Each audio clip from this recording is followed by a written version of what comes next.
Welcome to the Field Lab podcast. We know that you're all here because you're passionate about health, learning about true health. Maybe it's keeping your health, maybe it's finding your health, maybe it's helping someone else with their health. We all have different reasons why we're here.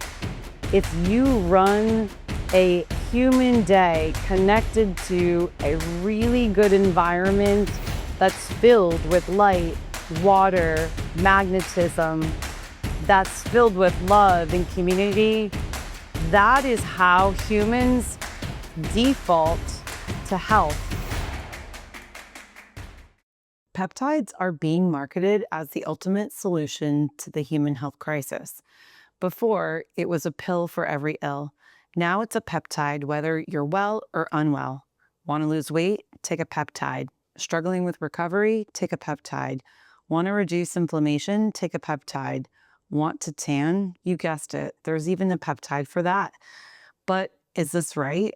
Will peptides provide humans with more health? In today's episode, these are the questions we set out to answer. Our goal is that by the end, you have a sense of clarity on this topic and a roadmap for navigating the next frontier of centralized medicine with confidence. In part one, we explore the evolution of peptides in detail, and I provide my honest thoughts on how these products will influence the future of health and healthcare, a perspective that has been shaped by my work in the field with real patients. In part two, we take a clinical perspective, providing insight on how peptides are influencing lab work and why good labs don't equal true health. Then we journey to the cellular level to uncover how synthetic peptides are replacing biologic decision-making. All deep dive episodes are available exclusively to members of the Field Lab Network. These discussions take you deeper into the science and give you the action steps you need to build true health.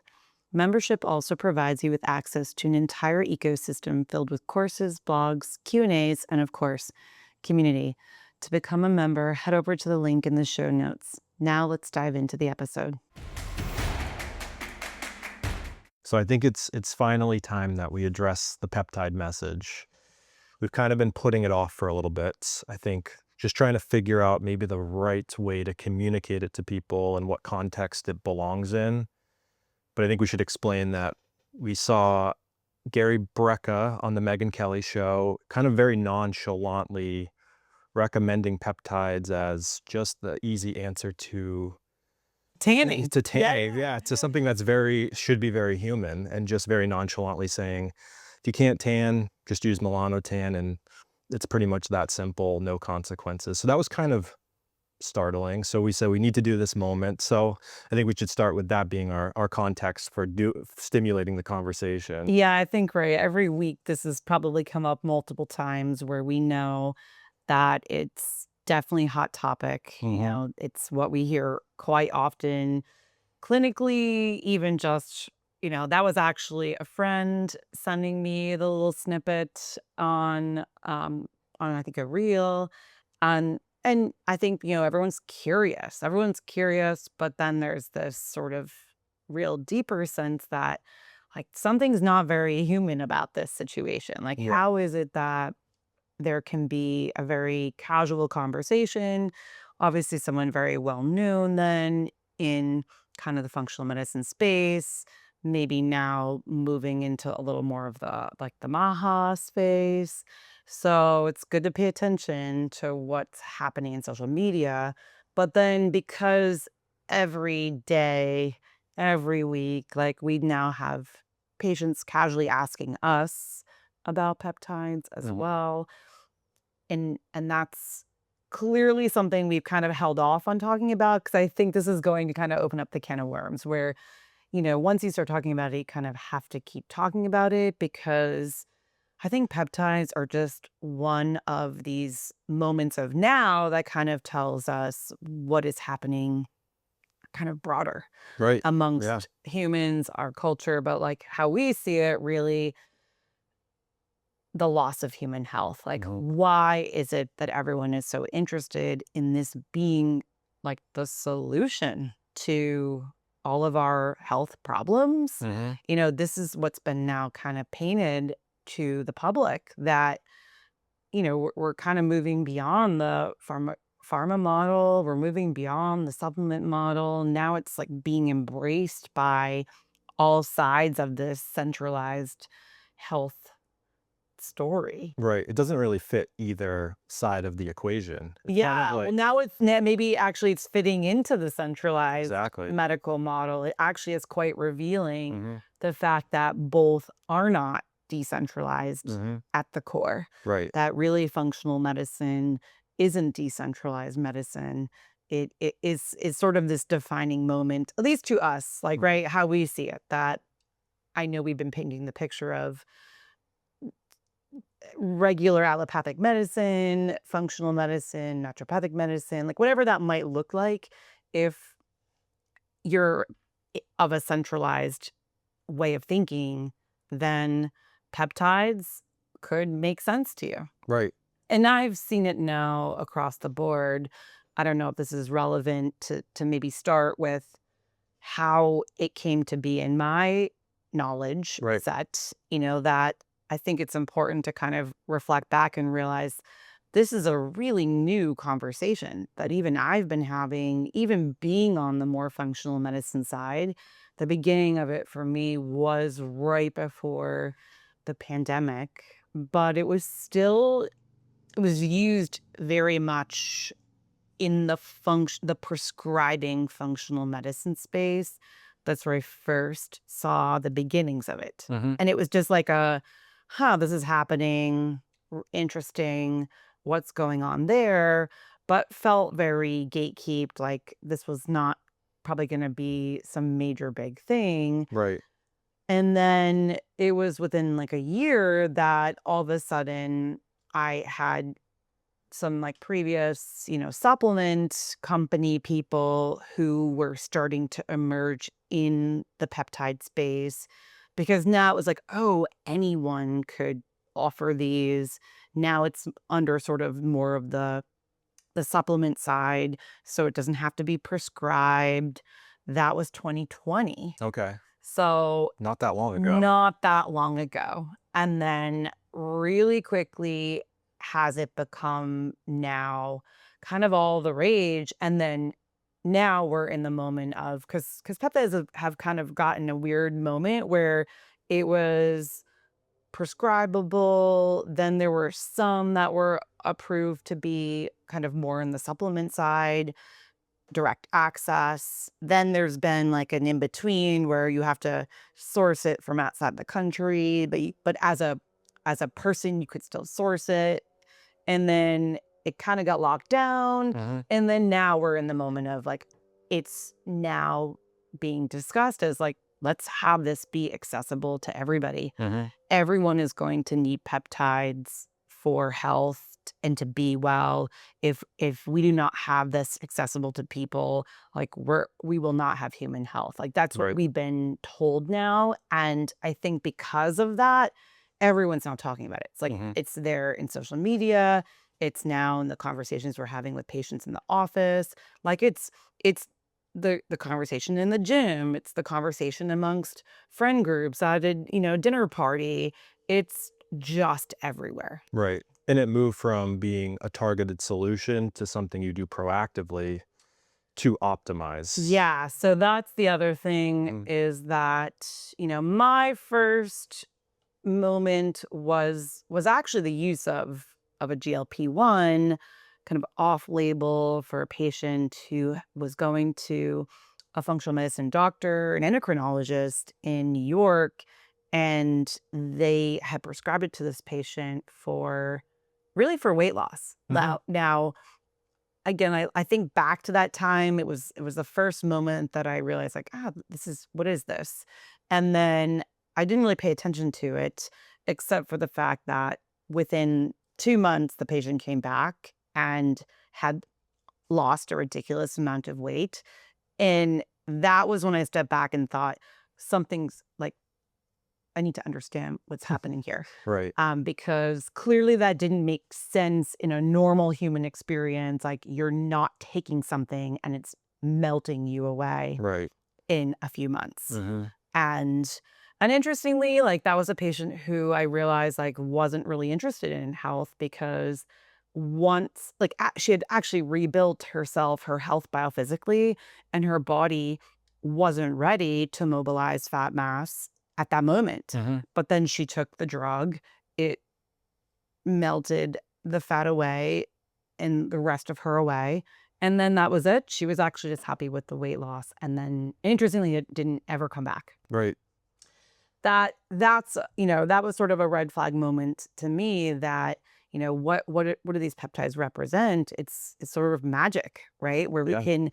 can put something into the human body, and we should, talk about like why this works and why it acts like peptides that the body is making, but it's not the same, and how that's concerning that all of a sudden now we might have magic that could take proof of work for health like out of the equation in the now, that if Right. you want to feel better right now and you don't care about your future self, essentially, like Here's your peptides are option. an option that is just capturing people, and really it's a tough solution because humans sort of want the quick answer, Absolutely. right? Like everyone wants the quick answer. I mean, pharma has proven that, and Mhm. everyone wants the quick answer.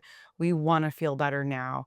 We want to lose weight now. We, want to get rid of the pain now. And there's no doubt that peptides can offer that kind of feeling and Right. feeling better. Mhm.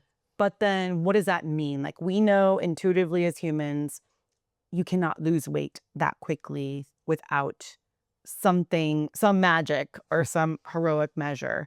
You can't immediately get rid of pain in one day taking a dose of a peptide through nature's methods. Right. But then what does that also tell the body, right? Exactly. Like there's a reason why the pain's there.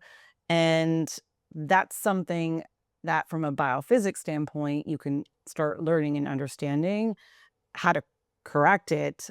But the peptides kind of take all of that out of the mix. Mhm. So it's a really kind of scary moment. And this is why we kind of waited to talk about it, because we know it presents a real tough moment for even like really good thinking people to potentially fall prey to, Absolutely. because when you don't feel well, when the only thing you can think about is maybe losing weight because you don't understand why you can't lose weight to begin with, Mhm. it's just it's really tough when like all the noise in the health space right now is about this. Right. So yeah, like coming back Right. to this casual conversation from Brecca, like to Megan Kelly, that was like kind of just you listen to it, and it was like this weird moment where she wasn't even really listening until then she was like, wait, what do you mean? You could Like see her light I up. can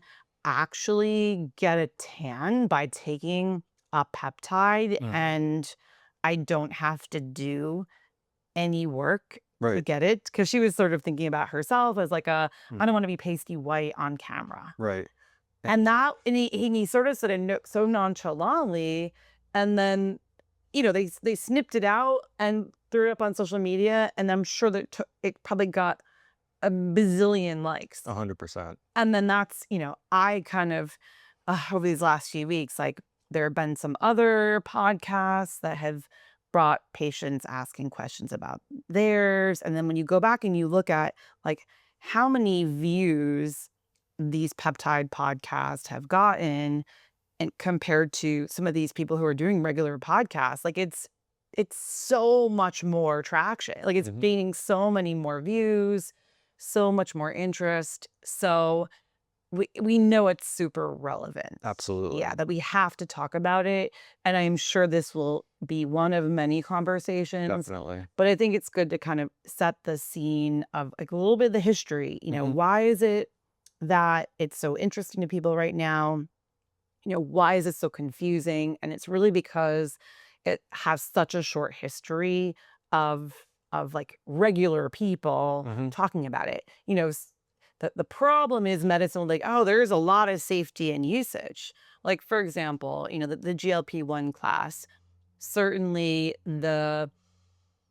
some of the stories like these are really safe drugs. They've been around for a long time. Like they've been used in diabetics for a really long time. But that's also assuming that what's currently being offered is the same as the drug that was offered 15 years ago. Interesting. I mean, I don't know exactly when the first GLP-1s came out, but I've gone back and I have patients that were on. I it kind of, before I know what I know, Hmm. I had some patients that are diabetic that had been on some of the first gen GLP-1s. Right. And interestingly, these were not people who were like melting away. Like whatever, you can't get all the details, right? Like you can't get all the Oh, details there's of so like much unknown. how these drugs are really made, what's composing them, Hmm. what's making them work. But the in the field conversation is that I never had any patient that were on those first gens that melted away Right. and lost weight Hmm.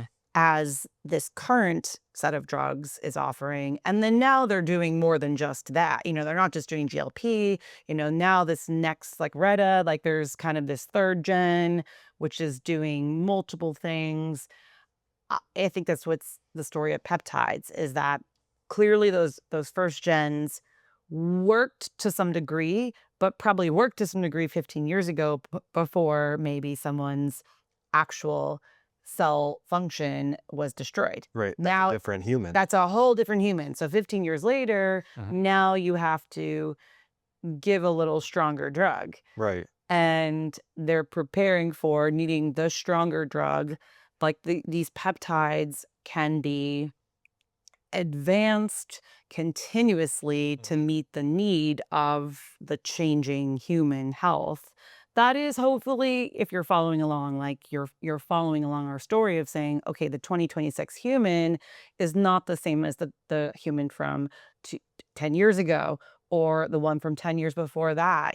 So that's important because if you look at the peptides, it's telling us that like Mhm. they're changing alongside the human changing to meet the need of the destroyed health. Right. Can you give us a high level overview of peptides in a normal state, normal environment? What does that look like Yeah, versus what's that's happening? important, right? Because Yeah. that's definitely something we hear is most people believe, and if you search peptides, like the story is generally, well, this is what the human body makes, and that's what's being provided. So it's super safe. Like this is a great model. Like give the body what it makes, and there'll be synergy there, and now you can just offer health to this person. And so the truth is like a peptide is just, more than one amino acid strung together. Okay. So, there's who knows what the eventual like defining like drug peptides will be, but we know enough to say what's out there in the market are these, small sequences of amino acids that are not coming from the human body. So they're not being extracted from the human body. So there's no way that they can be exactly human. So they're synthetically created. Yes, Yeah. but because how does your human body make these peptides? So, we know that what is the purpose of DNA as a blueprint is to tell your body the potential of what kinds of natural peptides to build. Hmm. But what tells your DNA what peptides to make goes back to the mitochondrial story and that deeper story of biophotons that, we will save for our part two, For sure. like the deeper science. But that's not what anyone's really being told. It's not what people in medicine are being taught. Hmm. It's not what clinicians know, but it's really that simple that what tells your body what peptides to make naturally is really the mitochondrial biophotons speaking specifically to the DNA to then tell your body what peptides to make. So, shouldn't we step back and say, like, well, why is the body not making these peptides properly? Exactly. Yeah, like I guess that's the that's ultimate the question. ultimate question. Yeah. No one needs to ask that question because we're so trapped in this biochemical model Mhm. that we really love the fact that, oh my gosh, we can just take in these deficient peptides and now we're good. Right. But, there's a lot of changing conversations. Like now the GLP-1s, a lot of people initially thought like, "Oh, I'll just take this and get off of it." Now that's a conversation Might not be that really simple. trending differently, that it's now being, for example, like Medicare approval, like I just changed in July. I had a patient who said, "Gosh, I'm so happy that now I can get this for $50 a month indefinitely, Mhm. like for the rest of my life if I need it." So then you can see where, again, in such a short amount of time, it went from being like hey, you're going to be given this for a short period of time. Like initially when the craze happened, it was like, okay, you're going to do this like 3-month thing. Right. And then hopefully you're gonna reset your health and you'll be fine. Exactly. Well, that obviously didn't work Right. because that was just a couple of years ago. And people just accept it.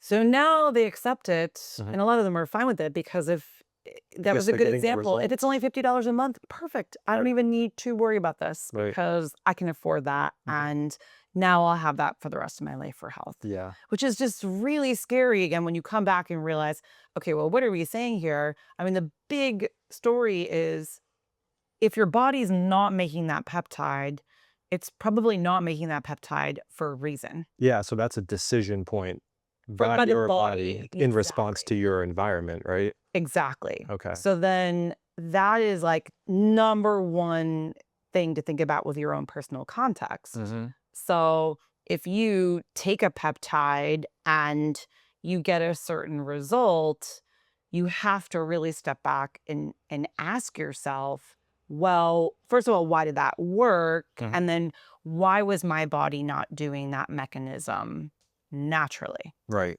So again, this comes back to how does that all work? Well, your mitochondria need to be producing coherent biophotonic light to tell your DNA what peptides to make to run your human self, Mhm. to run your body without pain, to run your body without inflammation, to run your body metabolically.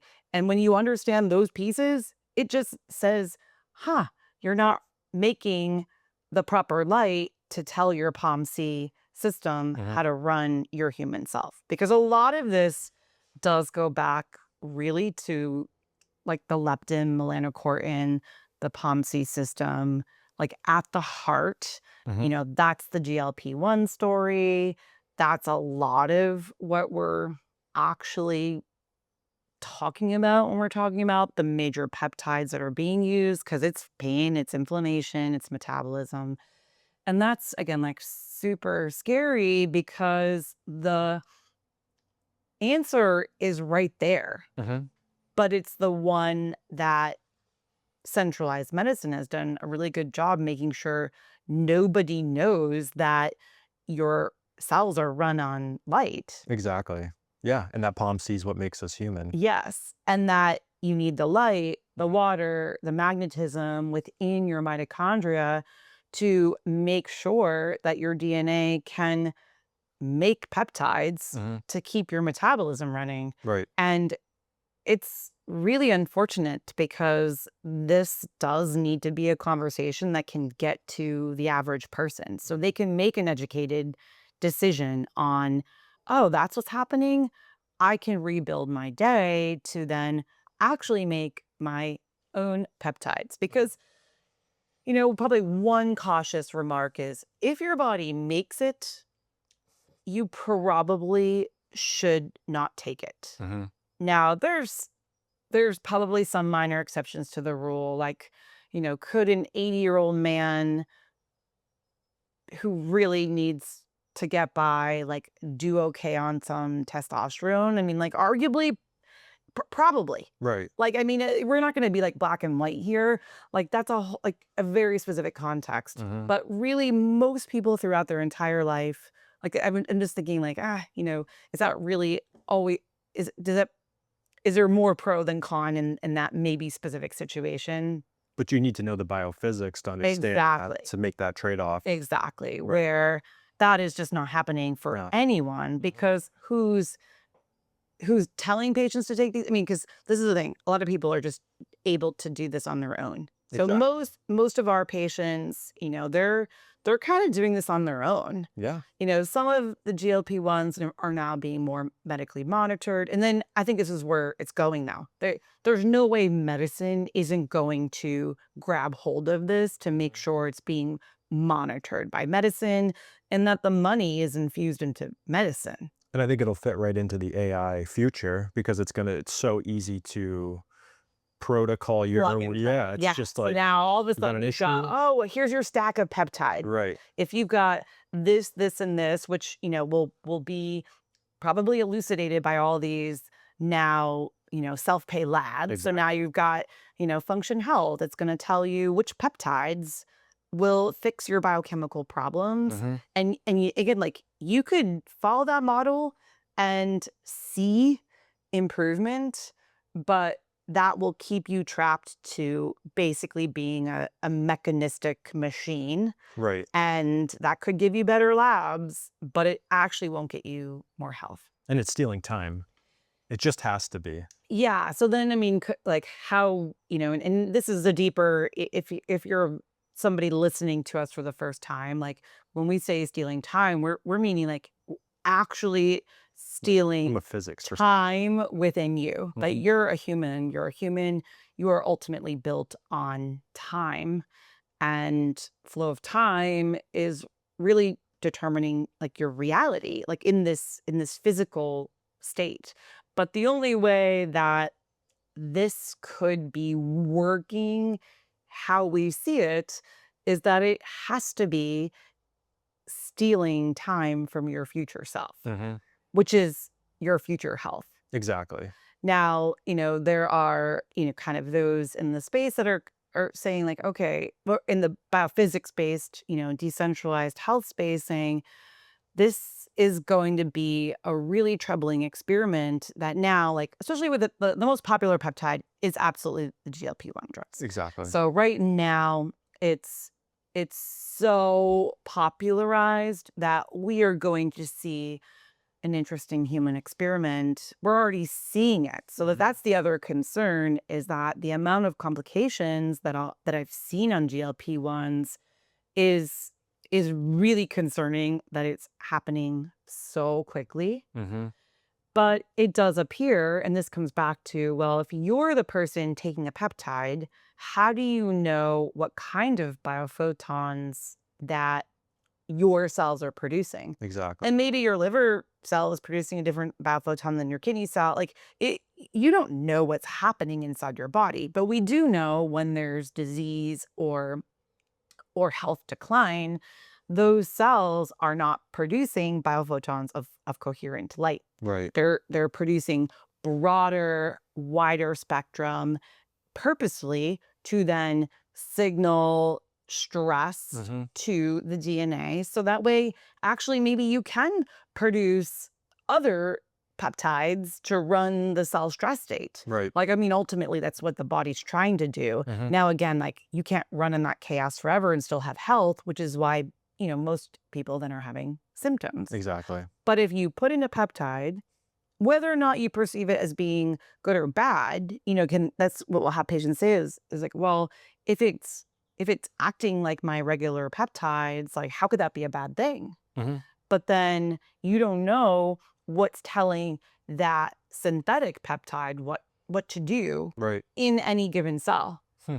But we do know when people take these drugs, actually, I should say that this is really important because a lot of people believe like, oh, you take this drug and like it will work for you. Now, yes, it does work for most people, but we have had non-responder patients, Okay. Yeah. which There's is definitely been people who yeah. don't respond or feel 100% worse. Yeah, I mean, it's a really personal context. Mhm. Now, probably, 90% of the people are responding a certain way, which is just you take it, you have less appetite, the amount of patients who like, I have no more food noise, this is so great, like I don't really need to eat much anymore. And they perceive that, oh, it decreased my appetite. It's telling my brain that I'm full and like I'm magically just discharging fat mass. And great, I can see that on the scale. Now I weigh less. Mm-hmm. And that's the majority of the population who's taking that drug. So this is why most people who hear about it, they're like, oh, you take these drugs and everyone loses weight. Right. Now, that is predominantly what's happening. No one generally talks about the failures. No, No nobody's one's hearing anything about generally the talking negative. about the people who are non-responders, Mm-hmm. which is important because it really tells us like there isn't a one size fits all, but because it truly actually reveals a biophysical based story Mm-hmm. at the Absolutely. core. Absolutely. But then, the centralized medical system will make sure that nobody will ever hear that story. Mm-hmm. You don't want people to think too much about why these things are working, Right. even down to that, where how I've read, and heard about GLP-1s like through typical research, no one in regular research says, oh, your POMC neurons have GLP-1 receptors that are working centrally in your hypothalamus. Like, Mm-hmm. unless you know where to Yeah, look, you got to search. you're not finding that as the reason why these drugs work. But I can say that like the second I first had that patient, I knew it had to be working in the hypothalamus. And it took me literally 2 seconds to look that up. They also aren't hiding it. You could find it if you know what to Yes. search for. So like all the studies Mm-hmm. were there. And like that is the story of the GLP-1s, is that they were really what emerged after like the leptin trials got canceled. Mm-hmm. So their original kind of weight loss drug class was that they were testing leptin, which interestingly, there's no doubt leptin is working centrally in the brain. Right. So, it's hard to follow those breadcrumbs because that history kind of got like locked down, Mm-hmm. tabled, all of the Amgen like tabled the leptin studies because clearly it was working, but you can't create a cover for that story. No, it's very obvious. Anyone who will research that story will find that, okay, wait a second, they're telling us that metabolism is starting in the brain. Right. Exactly. It changes how you approach the Right. whole situation. So then how did that go? Well, how perfect that then you could talk this GLP-1 story, distract everybody to thinking it was really a gut story, Mm-hmm. and never mention that it's acting centrally. That's a harder breadcrumb to follow. And I think actually it's quite revealing that nobody's finding that breadcrumb. Right. So the fact that patients come in, I mean, this is wild. I just had a patient a few days ago come in. Her primary care had recommended she take the drug, and she had sort of pushed back as to her doctor saying, well, that's a little concerning. Like I've seen pictures of people. I don't want to look like that. Tell me, she had asked him, tell me why I should take that and how the drug is working. And he literally said to her, I actually don't really know all the details, but I know that it works. Okay. So then I think I'm like, oh my gosh, I think this is what's going to be happening with Mhm. all of the drugs. So you follow that story and you realize no one's actually finding the true action because no one knows anything about biophysics, and Right. your centralized doctor definitely doesn't. Mm-hmm. And that is just going to create a whole challenge Yeah. that we just need to kind of get up to speed with some of these basics.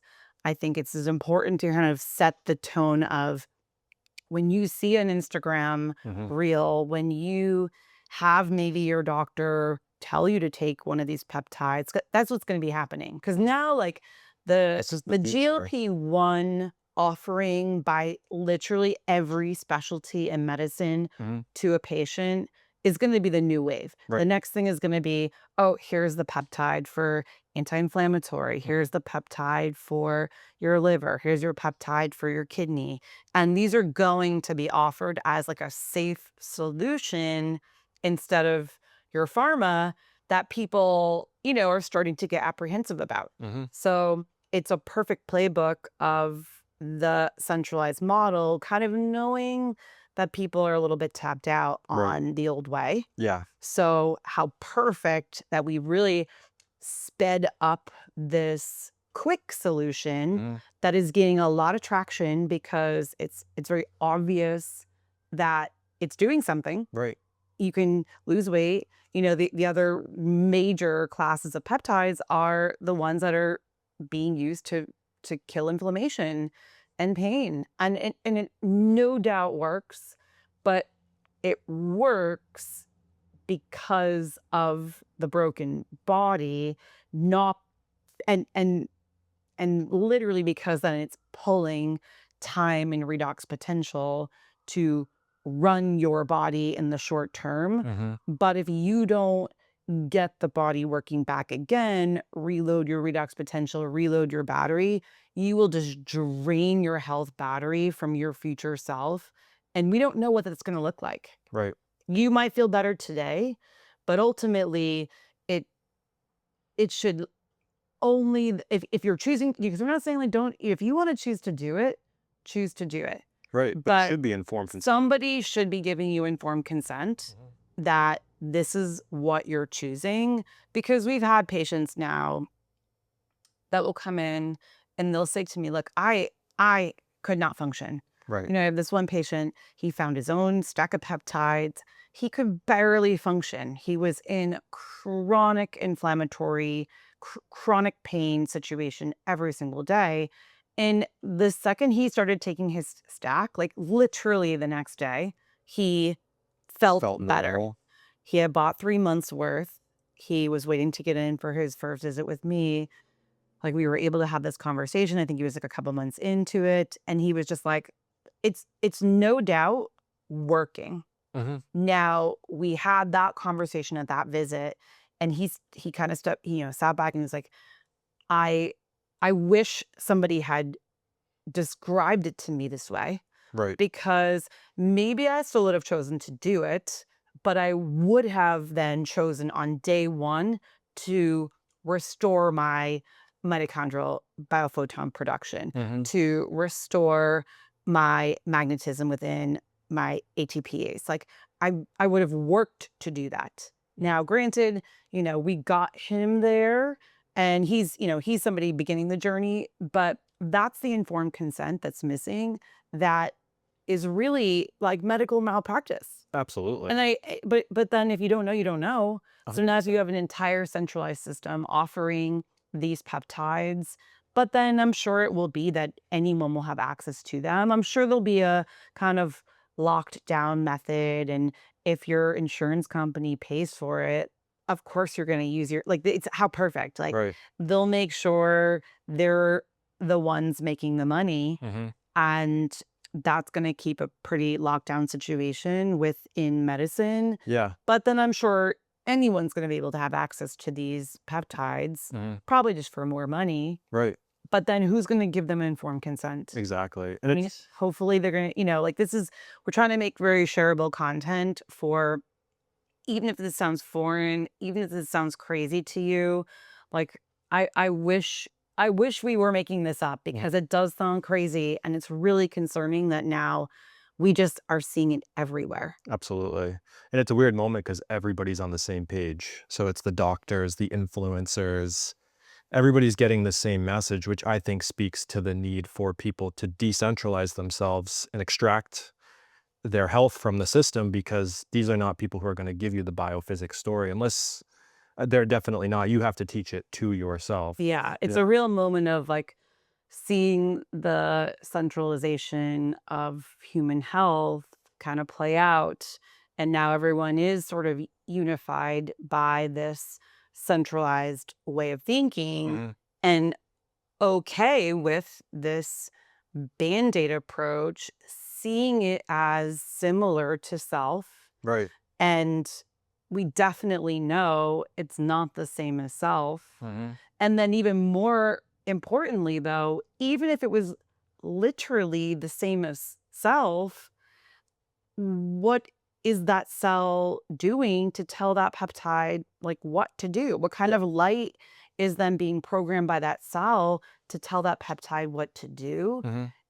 And then if you really step back, you realize, well, if the cell was normally producing good, coherent biophotonic light, then it would tell that cell to make the peptide to begin with. So it wouldn't be missing. So it wouldn't be missing. Right. So you just like when you decentralize your way of thinking about the cell, you realize you just totally wiped out Mhm. the need to have this conversation at all. Right. And I guess the message is that it's not your decision to make whether the peptide should be there or not. Yes. It's ultimately your environment and nature. And it's your decision to figure out why your body wasn't making it to begin with. Right. Like, really, that's on us. Like, that is on us to level up. Like, we have to get our knowledge back so we actually can even become wise to it. Right. Like, the biggest problem is that, we could have all this wisdom, like all this knowledge, but it won't be wisdom. Mm. Well, we don't even have the knowledge. It's like the knowledge isn't even there. We just subtracted both. It's like, this is unprecedented. Yeah, we just take it all away, Mhm. and then now you've got this like unified "Make America Healthy" great, And